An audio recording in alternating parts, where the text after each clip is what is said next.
তোমারই মতো আর একটি মেয়েকে কয়েকজন মানুষ তুমি যেমন কষ্টটা পেয়েছো সেরকম কষ্ট দেওয়ার চেষ্টা করছে। এই ব্যাপারে তোমাকে আমাকে একটু সাহায্য করতে হবে। আপনার কথা আমি কিছু বুঝতে পারছি না দাদা। আমি বলছি, তুমি যেখানে থাকো সেখানে আরেকটি মেয়ে থাকে, তার নাম তপতি। তপতি? হ্যাঁ, আমি যে কেবিনে থাকি সেখানে তো দুটোই বেড। হ্যাঁ, ও খুব ভালো মেয়ে, কিন্তু হঠাৎ ওর... ওই তপতির ওপর তোমাকে একটু নজর রাখতে হবে। কেন দাদা, কি হয়েছে? ওর কি কোনো বিপদ?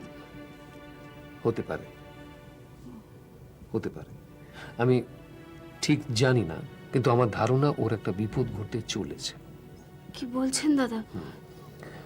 বালাই ষাট, দুটো মেয়ের পর ওর কত আশা ওর একটা ছেলে হবে। জানেন দাদা, ও আমাকে কত কথা বলে। কি কি বলে? কি কি বলে?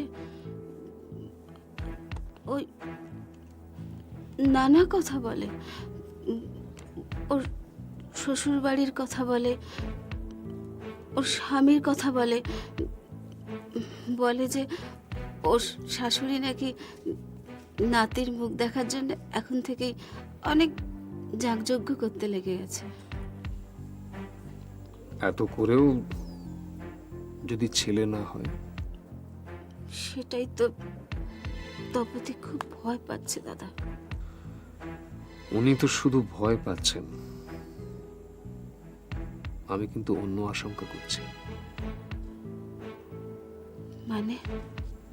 এই মানেটা ধরার জন্যে তুমি ওর বাড়ির লোকজনদের উপর একটু নজর রাখবে। শুধু বাড়ির লোকজন নয়, ডাক্তার, নার্স, ও সম্পর্কে কে কি বলছে, কে কি ভাবছে, এটা আমার জানা দরকার। এখন আমি একটু একটু বুঝতে পারছি দাদা।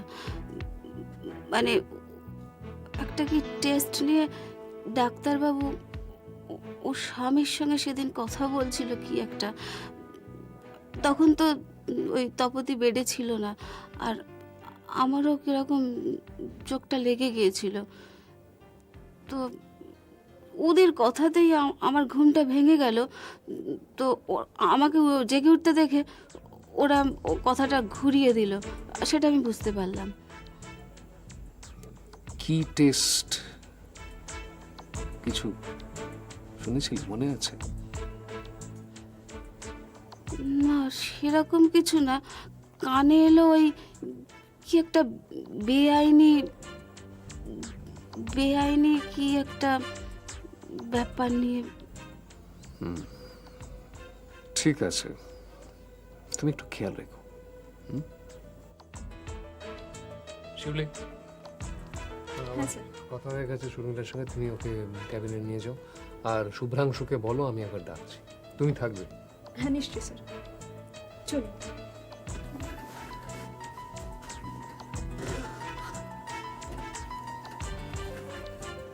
ও দাদা, হ্যাঁ বলো।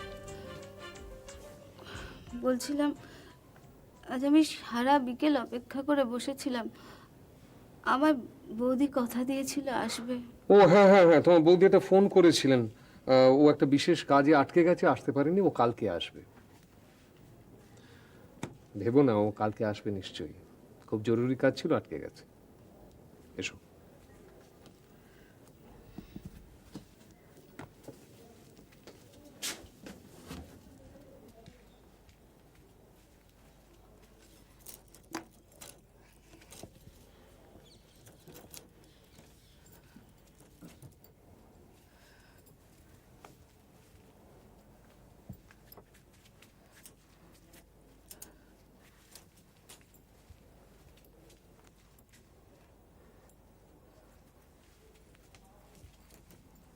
আচ্ছা, কি তখন থেকে মাকুর মতো খালি যাচ্ছ আর আসছো, যাচ্ছ আর আসছো? বসো না, একটু শান্ত হয়ে বসো। ও সময় হলে তোমার ছেলে ঠিক ফিরে আসবে। তুমি চুপ করো। আমার তো তোমার মতো ওই কোম্পানির ফাইল নেই যে মুখ গুজে বসে থাকবো। আচ্ছা ঠিক আছে বাবা, আমার ঘাট হয়েছে, তুমি যা করছিলে চালিয়ে যাও। আর চালাবই তো। যাও। আবার এদিকে এসো। যাবো তো। ব্যাস, এইটা চালিয়ে যাও। শোনো, এইভাবে ছুটোছুটি করতে করতে তোমার পায়ের ব্যথাটা বেড়ে যাবে, আর পায়ের ব্যথাটা বেড়ে গেলে তোমার পুরনো ওই মাজার ব্যথাও কমে যাবে। যাও। আচ্ছা আচ্ছা, বিমানের আক্কেলখানা কি বলো তো? হ্যাঁ, রাত 9টা বাজতে চললো, এখনো তার বাড়ি ফেরার নাম নেই। আর ফোন করার তো বালাই নিচ্ছে। দেখো, হয়তো রিপোর্ট বেরোয়নি আজকে। আচ্ছা, রিপোর্ট না বেরোলে ও কি করবে বলো? হ্যাঁ, তুমি ধরেই নিলে রিপোর্ট বেরোয়নি। যত সব অমঙ্গলে কথাবার্তা। রিপোর্ট আজ বেরোনোর কথা, রিপোর্ট আজই পাবে। আচ্ছা বেশ, পাবে তো পাবে। তুমি এত উতলা হচ্ছ কেন? দেখো না, মাদুলি মানে এই গুরুদেবের দেওয়া মাদুলি ওর ছেলে তো বৌমাকে পরিয়ে দিল, তারপর তুমি ওই গ্রহ ফ্রহ সব শান্তি করে ফেললে। তারপর অত ভাবছো কেন? ও দেখবে সব ঠিক হয়ে যাবে। তবু দেখো, না আচালে তো বিশ্বাস নেই। আরে বাবা, তাহলে তো আমাদের এখন অনেক দিন অপেক্ষা করতে হবে। ডাক্তারের রিপোর্টই বা কি বিশ্বাস আছে বলো? এই কিছুদিন আগে কাগজে বেরিয়েছিল, পড়নি? একটা প্যাথোলজিক্যাল ল্যাবরেটরি এক 65 বছরের বিধবা মহিলার ইউরিন টেস্ট করে রিপোর্ট দিয়েছে যে তার নাকি প্রেগনেন্সি আছে, বাচ্চা হবে। এই তুমি থামো তো, ভাল লাগছে না আমার এসব কথা। দেখো, আমি থামলেই তো আর সত্যিটা মিথ্যে হয়ে যাবে না। আর তোমার নিজের বেলায় বা কি হয়েছিল বলো? একটা স্যাম্পল থেকে 2 জায়গায় রক্তের টেস্ট করা হলো, তো ব্লাড সুগারের রিপোর্ট এলো 2 রকম, একটা সেই আকাশ আর একটা পাতাল। ধুর, তুমি একাই একটা মানুষকে পাগল করার পক্ষে যথেষ্ট। ঠাম্মা ঠাম্মা খেতে দেবে, বোন তো ঘুমিয়ে পড়েছে। হ্যাঁ, ওরা খায়নি আর তুমি এখানে ঘুরে যাচ্ছ। দিচ্ছি যা দিচ্ছি। ওই বোধহয় এলো। দাঁড়াও, আমি দেখছি তোমরা দাঁড়াও। এই শোন, তোর বাবা এলো বোধহয়। বোনকে জাগিয়ে রাখ, আমি তোদের সকলকে একসঙ্গে খেতে দেবো, ঠিক আছে? আচ্ছা। লোক কিশোর নামে।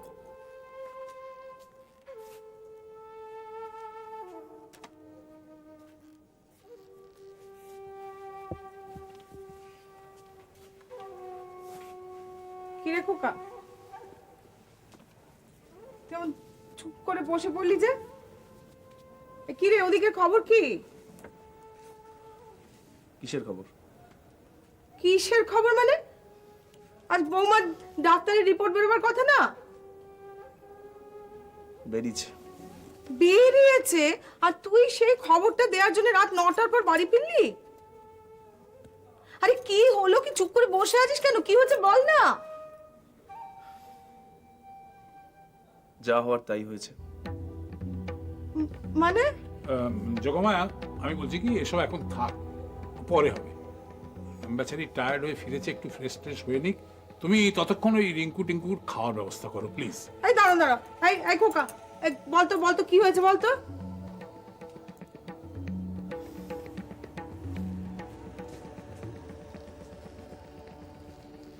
তোমার গুরুদেবের মাদুলি ফেল করেছে। মানে আমি যা ভেবেছিলাম হয়েছে ঠিক তার উল্টোটা। আমি জানতাম। এখন মাদুলিকে দোষ দেওয়া হচ্ছে তো? আমি আগে থেকেই জানতাম। সেদিন যজ্ঞের কলা দেখে নাক ছিটকেছিল, যজ্ঞের কলা ছুঁড়ে ফেলে দিয়েছিল। ও মুখ পুরি বংশের মুখ পোড়াবে বলে এখানে এসছে। জগমায়া, ডাইনি একটা আমাদের বংশ শেষ করবে বলে আমাদের ঘাড়ে চেপে বসেছে। মা, তুমি সব কি বলছো কি মা? তপতি এবারের বউ, আর ছেলে হবে কি মেয়ে হবে তার জন্য তো ওকে দায়ী করা যায় না। ওকে দায়ী করা যায় না? তাহলে কাকে দায়ী করা যায়? ওকে দায়ী করা যায় না? আমার ইচ্ছে করছে কি হাসপাতালে গিয়ে ওর গলাটা চেপে ধরে না মেরে ফেলে রেখে আসি। উইল ইউ স্টপ প্লিজ মা? ওকে- মা, তুমি একদম কথা বলবে না বলে দিলাম।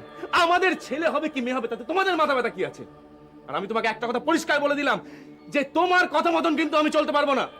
তুই এইভাবে কথা বলছিস মায়ের সঙ্গে? বাবা, আমার সহ্যের তো একটা সীমা আছে। আমার সহ্যের সীমা ক্রস করে গেছে বাবা। তুমি দেখো তো, ডাইনি ফাইনি যা ইচ্ছে তাই বলে যাচ্ছে, যা খুশি তাই বলবে নাকি আমাদের?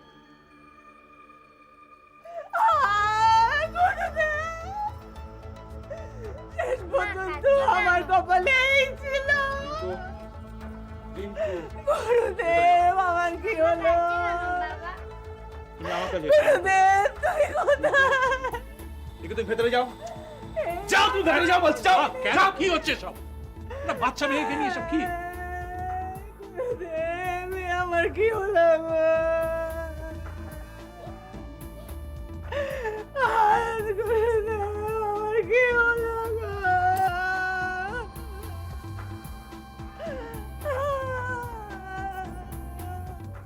শর্মিলার কথা শুনে মনে হচ্ছে তুমি ঠিকই আন্দাজ করেছো। আর তাছাড়া শর্মিলা তো শিউলিকেও কিছু বলেছে, তাই না? হ্যাঁ স্যার, আমি তো ভাবতেই পারছি না যে একজন ডক্টর হয়ে উনি কি করে এখানে সায় দিলেন। ডক্টর বর্ধন টাকার জন্য অনেক কিছুই করতে পারেন। একা ডক্টর বর্ধন কেন, কাকে তুমি বাদ দেবে বলো তো? কেউ কেউ তো লাগুক না লাগুক পেসমেকার বসিয়ে দিয়ে গাড়ি বাড়ি পর্যন্ত করে ফেলছে। জানি তো আমরা সব, কিন্তু কিছু করতে পারি না। স্যার আমরা কিছুই করতে পারবো না কেন? অন্তত এই তপতি সান্যালের কেসটায় আমরা তো স্টেপ নিতেই পারি। না, পারি না। তুমি ভুলে যাচ্ছ যে তোমার রেকমেন্ডেশনে সোনোগ্রাফিটা করা হয়েছিল। এখন ওরা যদি উল্টে তোমাকে ব্লেম করে, যদি বলে পেশেন্ট পার্টির কাছ থেকে পয়সা নিয়ে তুমি এটা করেছো, দেন তাহলে কিছুই কি করার নেই স্যার? এদিকে শর্মিলার সঙ্গে কথা বলে আমি যা বুঝলাম, ওর বাড়ির লোকেরা মেল বেবি ডিমান্ড করছে। বাই চান্স যদি জানতে পারে ফিমেল বেবি, তাহলে তো অ্যাবর্শন করিয়ে দেবে। অ্যাবসার্ড। মিস্টার সান্যালের এখন 8 মান্থ রানিং। এখন অ্যাবর্শন করা মানে ওনার লাইফ রিস্ক হয়ে যাবে। ওর লাইফ নিয়ে তোমার যতখানি দুশ্চিন্তা, ওর বাড়ির লোকজন কি ততটাই চিন্তিত? I doubt. তাহলে তো এই টেস্টের প্রশ্নই উঠতো না। তাহলে স্যার ওই ভদ্রমহিলাকে আমরা বাঁচাবো কি করে? বাঁচাবো, বাঁচাবো।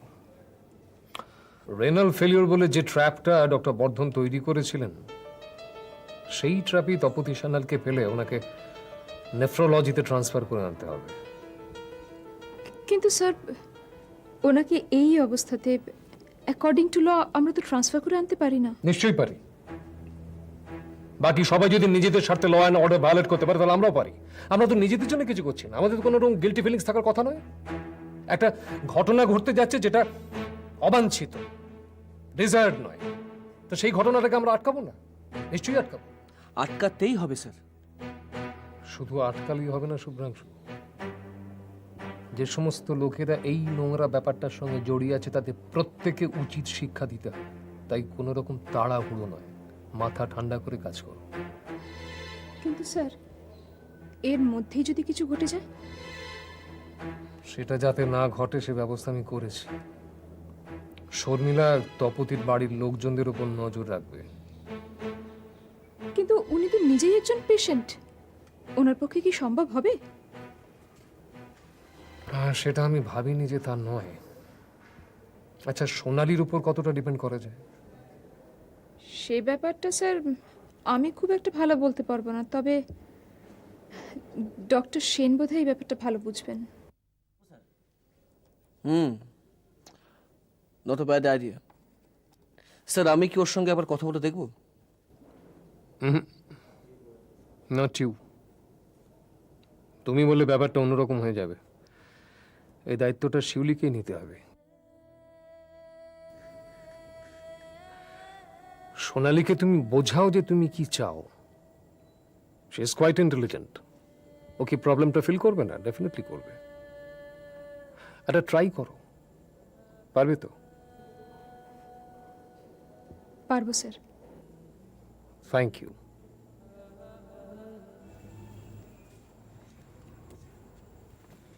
আমার উপর রেগে আছো না? রাখবো কেন? তবে টেনশন তো একটু হয়। কেন? আমি যদি হারিয়ে যেতাম?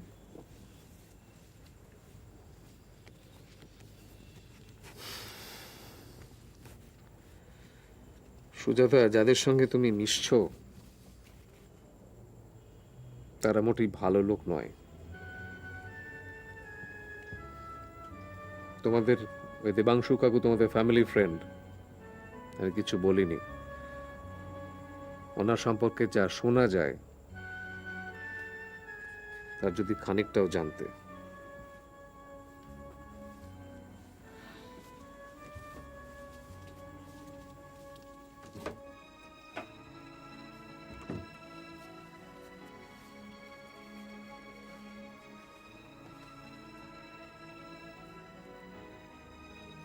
আমি যেটা জানি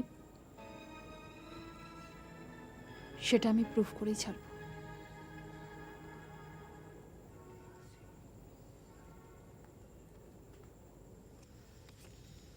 এতই সহজ? সহজ নয় তো, নয় বলেই এটা আমার কাছে চ্যালেঞ্জিং।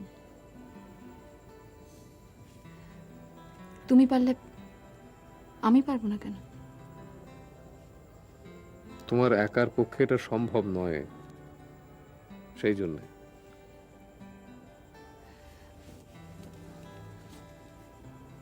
তুমি তো আছো, এই বিশ্বাস তো আমি তোমার কাছ থেকে পেয়েছি। আমি জানি আমার জন্য তোমায় হসপিটালে অনেক ছোট হতে হয়েছে। দেবাংশু কাকু আমাকে আমাকে ব্যবহার করেছে, তোমাকে ছোট করার চেষ্টা করেছে। ডক্টর লাহিড়ীর কাছে আমার হাত দিয়ে গাড়ির চাবি পাঠিয়েছে। আমি জানি, আমার সব মনে আছে। আমি অলরেডি কাজ শুরু করে দিয়েছি। জানো, আজকে পার্টিতে দেবাংশু কাকু এক অদ্ভুত লোকের সঙ্গে আমাকে মিট করে দিল।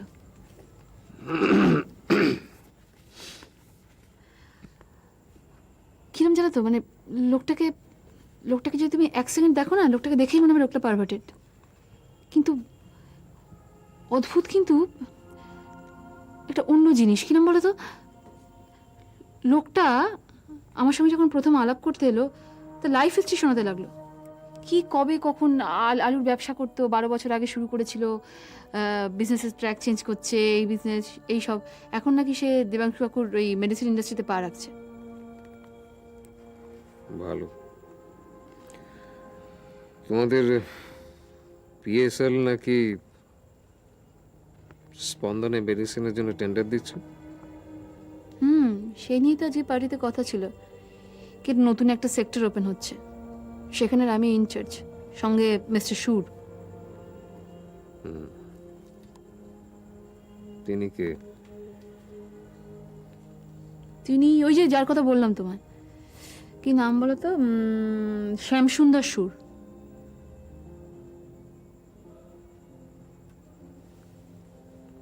শ্যামসুন্দর সুর? কেন?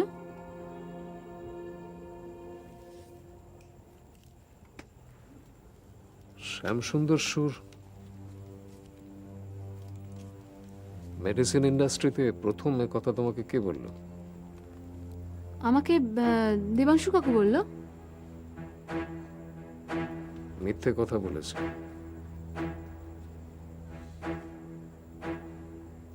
আমি যে শ্যামসুন্দর সুরের কথা ভাবছি, যদি সেই হয়,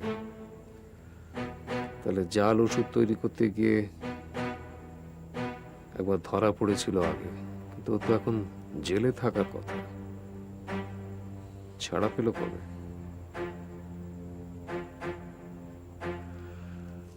অবশ্য I'm not sure সেই শ্যামসুন্দর সুর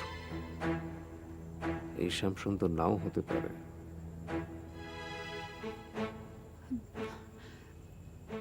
আবার হতেও তো পারে।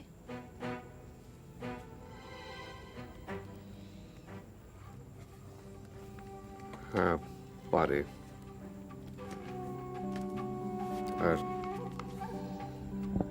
পারার সম্ভাবনাটাই প্রবল।